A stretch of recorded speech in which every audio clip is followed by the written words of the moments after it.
delivering for people and doing a fantastic job. Sure, but Prime Minister, you say there's a plan. Let me tell you about Leah Butler-Smith, who was in an ambulance in a hospital outside Essex with her mother, who was having a stroke.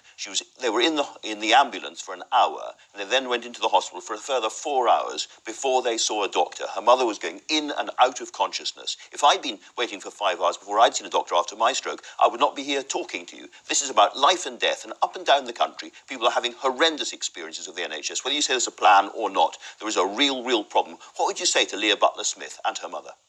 Well, obviously, you've raised an individual case with me, which I haven't seen the details of, and I recognise that people have concerns if they have experience of that sort.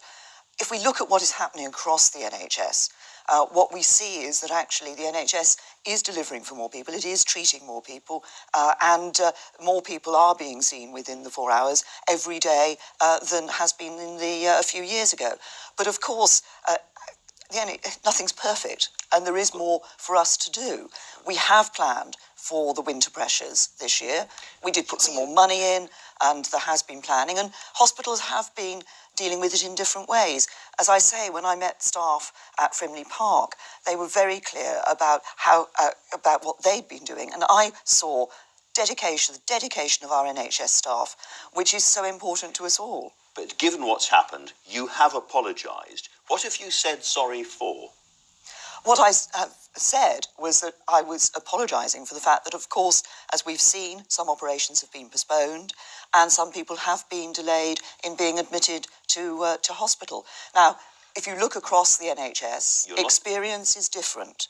Experience is different from hospital to hospital as to what is happening. There are some hospitals where very few operations have been cancelled. And there are some where the bed occupancy is 99.9%, yes, way above what is considered to be safe.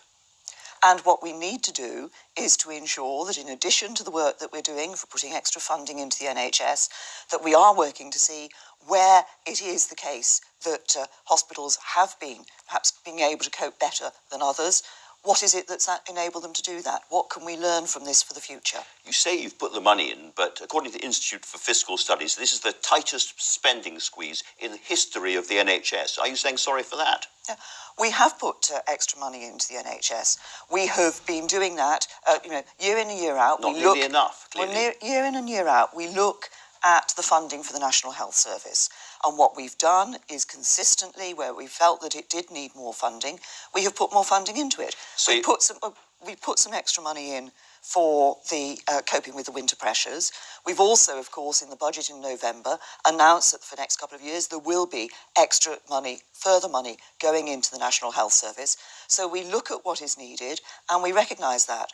We also need to ensure that we're seeing across the whole of the NHS, the best possible practice. We should be proud of the fact that our NHS has been named as the safest and best healthcare system in the world. Is there more we can do? Yes, of course there is. And that's what the government will be doing. The tight